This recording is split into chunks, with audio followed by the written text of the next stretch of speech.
నమస్తే, welcome to our channel. మొన్నెప్పుడో పవన్ కళ్యాణ్ గారు ఒక సమావేశంలో పాల్గొన్నారు.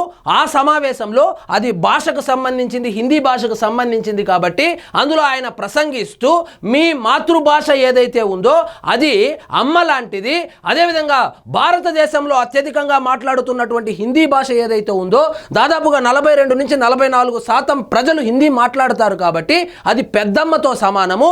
సో మీ అమ్మను గౌరవించండి, మీ పెద్దమ్మను కూడా గౌరవించడానికి ప్రయత్నించండి, ఆ హిందీ భాషను కూడా నేర్చుకోవడానికి ప్రయత్నించండి, కానీ మీ కన్న తల్లిని మాత్రం వదిలిపెట్టకండి అని చెబితే ఈ స్వయం ప్రకటిత మేధావులు ఎవరైతే ఉన్నారో వాళ్ళు సోషల్ మీడియా వేదికగా ఒక్కొక్కరు ఒక శ్రీశ్రీలాగా, ఒక వేటూరిలాగా, ఒక సీతారామ శాస్త్రిలాగా వచ్చి పోస్టులు పెట్టడం మొదలుపెట్టారు.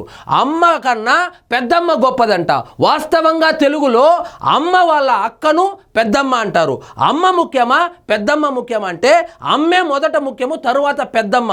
అమ్మను గౌరవిస్తాము, పెద్దమ్మను కూడా గౌరవించమని చెప్పాడే కానీ అమ్మను చంపేసి పెద్దమ్మను చూసుకోమని చెప్పలేదు. కానీ మనకు తెలుగు రాకపోవడం వలన, ఆయన ఏం మాట్లాడాడో అర్థం కాకపోవడం వలన తెలుగు భాషను ఆయన చంపేస్తున్నాడు, తెలుగు మీడియానే రద్దు చేసేస్తున్నాడు.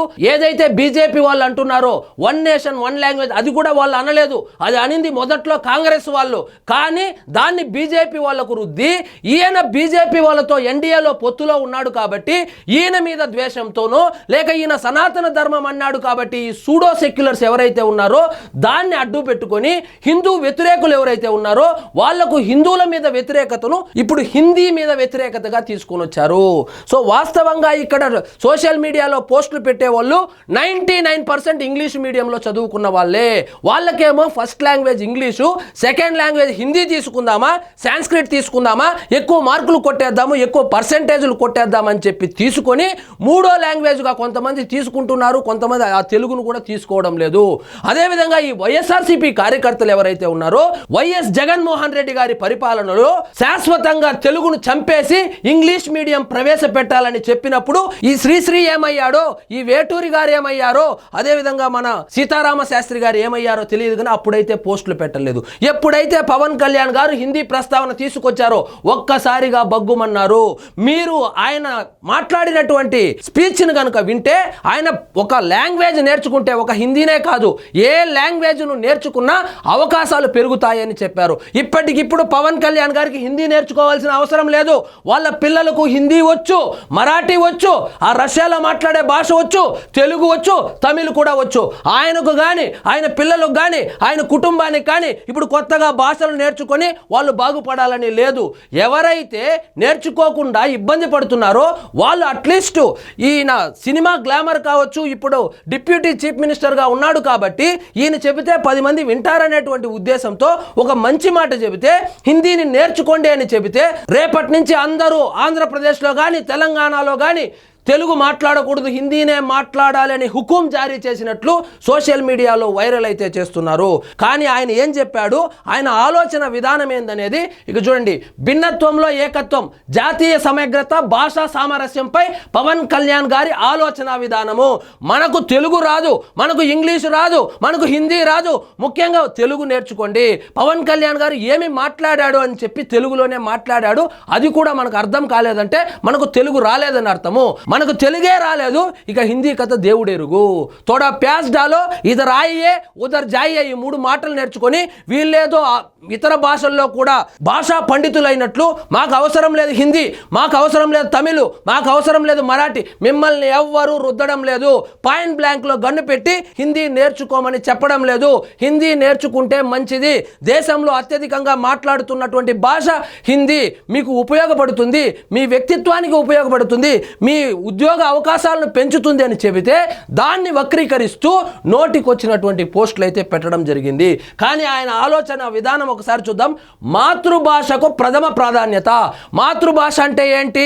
ఆంధ్రప్రదేశ్లో తెలుగు, తమిళనాడులో తమిళము, కర్ణాటకలో ఏమో కన్నడ. సో మాతృభాషకు ప్రథమ ప్రాధాన్యత ఇవ్వండి అని చెప్తా ఉన్నాడు.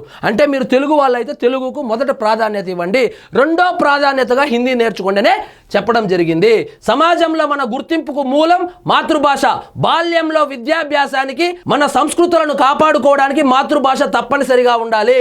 జగన్మోహన్ రెడ్డి గారు మాతృభాషను సంపేసిన రోజు ఒక్క మేధావి కూడా, ముఖ్యంగా ఈ ప్రకాష్ రాజు లాంటి వాళ్ళు మాట్లాడలేదు. ఆ రోజు తాగి పడుకోనున్నటువంటి ప్రకాష్ రాజు నిన్న పవన్ కళ్యాణ్ గారు ఆ వీడియో చూసి సోషల్ మీడియాలో ఏదో పోస్ట్ పెట్టాడు, ఎంతకు అమ్ముడు పోయావు అని. ఇక్కడ చూడండి, బహుభాషా ప్రావీణ్యము జీవితంలో ఎదిగేందుకు సాధనము, జ్ఞానాన్ని అందించడమే కాకుండా భిన్న సంస్కృతుల ప్రజలతో మమేకమయ్యేందుకు, అవకాశాలను మెరుగుపరిచేందుకు తోడ్పడుతుంది. ఇక్కడ ఏమన్నారంటే ఇతర లాంగ్వేజ్లు కూడా నేర్చుకుంటే మీకు జీవితంలో ఎదిగేందుకు అది ఒక సాధనం లాగా ఉపయోగపడుతుంది, ఉద్యోగ అవకాశాలు పెంచుతుంది అని చెప్పి ఆయన చెప్పడం జరిగింది. అన్ని భాషలను గౌరవించాలి, మీది ఏ భాష అయినా మాతృభాష అయినప్పటికీ ఇతర భాషలను గౌరవించడం నేర్చుకోండి అని చెప్పుకొచ్చారు. ఏ భాషను బలవంతంగా రుద్దవద్దు.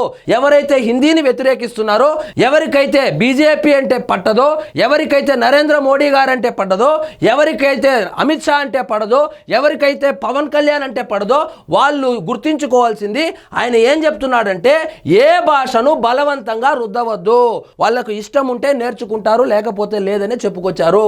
ప్రతి భాషకు సముచిత గౌరవం ఇవ్వడం కనీస బాధ్యత. భాషను గౌరవిస్తూ అది ప్రజలను కలిపే వారధిగా పనిచేస్తుంది. బలవంతంగా భాషను రుద్దితే అది ప్రజలను విడదీస్తుంది. హిందీ బలవంతంగా రుద్దడం లేదు, కానీ హిందీ వల్ల కలిగే ప్రయోజనాలు అనేకం. హిందీ భాషను ఖచ్చితంగా నేర్చుకోవాలనే విధానానికి పవన్ కళ్యాణ్ గారు ఎప్పుడూ వ్యతిరేకమే. అంటే పాయింట్ బ్లాంక్ లో గన్ను పెట్టి హిందీ నేర్చుకోవడానికి ఆయన వ్యతిరేకము, కానీ నేర్చుకుంటే మంచిది, నేర్చుకుంటారా నాయన అని ఒక మంచి మాట అయితే చెప్పడం జరిగింది. అయితే ఉద్యోగ అవకాశాల కోసం విభిన్న ప్రాంతాల ప్రజలతో మమేకమయ్యేందుకు హిందీని నేర్చుకోవడం వల్ల ఫలితాలే తప్ప నష్టం ఏమీ లేదు.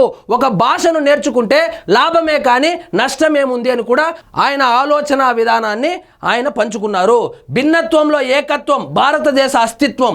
భాషా వైవిధ్యాన్ని అర్థం చేసుకోవడం ద్వారా భారతదేశం మరింత సమగ్రాభివృద్ధి సాధించేందుకు, ఫెడరల్ స్ఫూర్తిని కాపాడేందుకు దోహదపడుతుంది. సో భాష నేర్చుకున్నందువలన వచ్చేటువంటి నష్టము కష్టము ఏమీ లేదు. సో మీకు ఇష్టమైతే నేర్చుకోండి అనే చెప్పడం జరిగింది.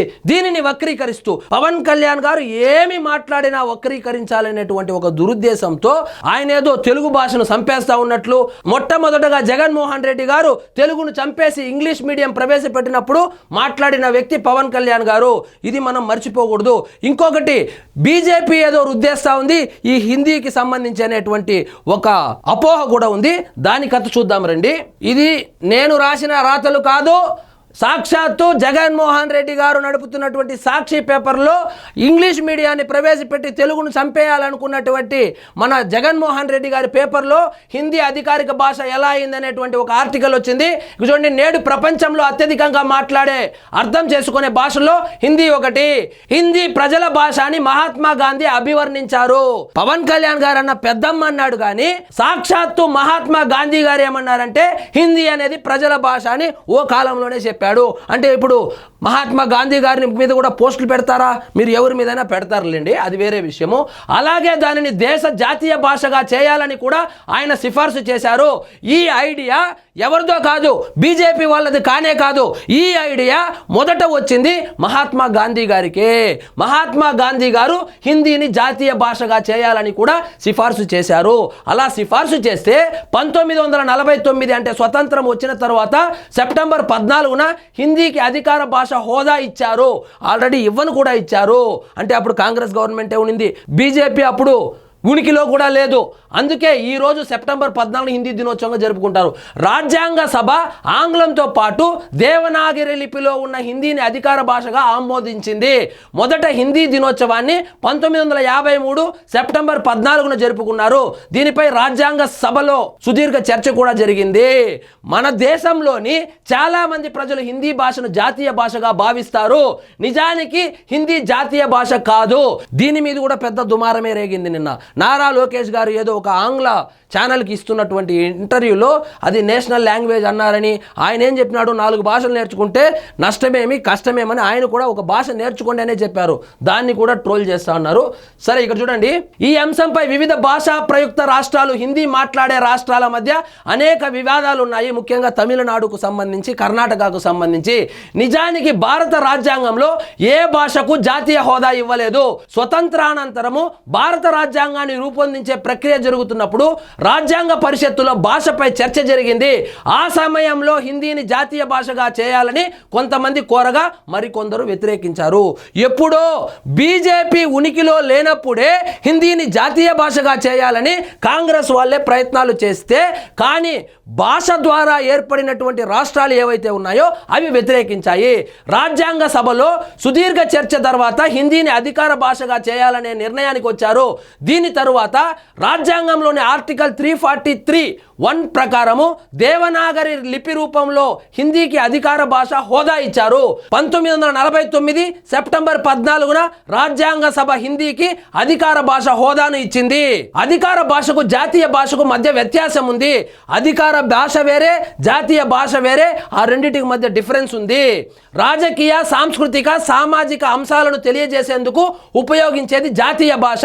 ప్రభుత్వము తన అధికారిక పనుల కోసం ఉపయోగించేది అధికారిక భాష. జాతీయ న్యాయస్థానము, పార్లమెంటు లేదా వాణిజ్య ప్రయోజనాల కోసం హిందీని అధికారికంగా వినియోగిస్తున్నారు. అంటే పార్లమెంటులో వచ్చేటువంటి ఆ బిల్లులు ఏవైతే ఉన్నాయో వాటికి సంబంధించి. కానీ రాజకీయ, సాంస్కృతిక, సామాజిక అంశాలను తెలియజేసేందుకు ఉపయోగించేది ఏమన్నాడు? జాతీయ భాష అన్నారు. సో హిందీ వచ్చి జాతీయ భాష కాదు, హిందీ వచ్చి కేవలము అధికార భాష అవుతుందని చెప్తే, దాన్ని ఆయన ఇంగ్లీష్లో చెప్తే దాన్ని కూడా వక్రీకరించారు. ఇంతకు ముందైతే 90sలో చదువుకునేటప్పుడు national language Hindi, national animal ఇది, నేషనల్ బర్డ్ ఇది అని చెప్పి అచ్చు కూడా వేసేవాళ్ళు. అప్పట్లో ఇంత నీచమైన రాజకీయాలు లేదు కాబట్టి అలాగే చదువుకునేవాళ్ళు. కానీ ఇప్పుడు భాష మీద కూడా నీచమైనటువంటి రాజకీయాలు చేయడానికి ఇప్పటి రాజకీయ నాయకులు ప్రయత్నిస్తుండడంతో ఈ యొక్క స్టేట్మెంట్ కానీ ఈ యొక్క హిందీ కానీ ఇంత ప్రాచుర్యం అయితే సంతరించుకుంది. సో ఎవరు కానీ హిందీని రుద్దడం లేదు. మీకు ఇష్టం ఉంటే నేర్చుకోండి, మీ మాతృభాషను అమ్మగా భావించండి, ఇతర భాషలను పెద్దమ్మగానో చిన్నమ్మగానో భావించండి అని చెప్పి జనాలకు అర్థమయ్యే రీతిలో చెబితే అందులో కూడా తప్పులు ఎతికి వక్రీకరిస్తున్నారు. పవన్ కళ్యాణ్ గారికి మీరు హిందీ నేర్చుకుంటేనో ఇంగ్లీష్ నేర్చుకుంటేనో వచ్చి ఒరిగేది ఏమీ లేదు. వాళ్ళ పిల్లలకు కావలసినటువంటి లాంగ్వేజ్లు వచ్చు. కాబట్టి మీ పిల్లల పరిస్థితి మీరు చూసుకోండి. మీకు నిజంగా తెలుగు మీద అంత గౌరవం ఉంటే మరి మీ పిల్లలను తెలుగు మీడియంలో కాకుండా ఇంగ్లీష్ మీడియంలో ఎందుకు చేరుస్తున్నారు? Second language Hindi, Sanskrit, third లాంగ్వేజ్గా తెలుగు ఎందుకు తీసుకొని ఇస్తున్నారు? సో జియోవాడు ఇంటర్నెట్ ఇచ్చాడు కదా అని, రాజ్యాంగం మనకు వాక్ స్వాతంత్రం ఇచ్చింది కదా అని నోటికొచ్చిన పోస్టులు పెడితే రీచ్ వస్తుందేమో కానీ నిజంగా పైసా ఉపయోగం అయితే లేదు. సో ఇదండి ఈరోజు మన టాపిక్. మీకు ఈ వీడియో నచ్చినట్లయితే లైక్ చేయండి, షేర్ చేయండి, ఛానల్ మాత్రం సబ్స్క్రైబ్ చేసుకోవడం మర్చిపోవద్దు.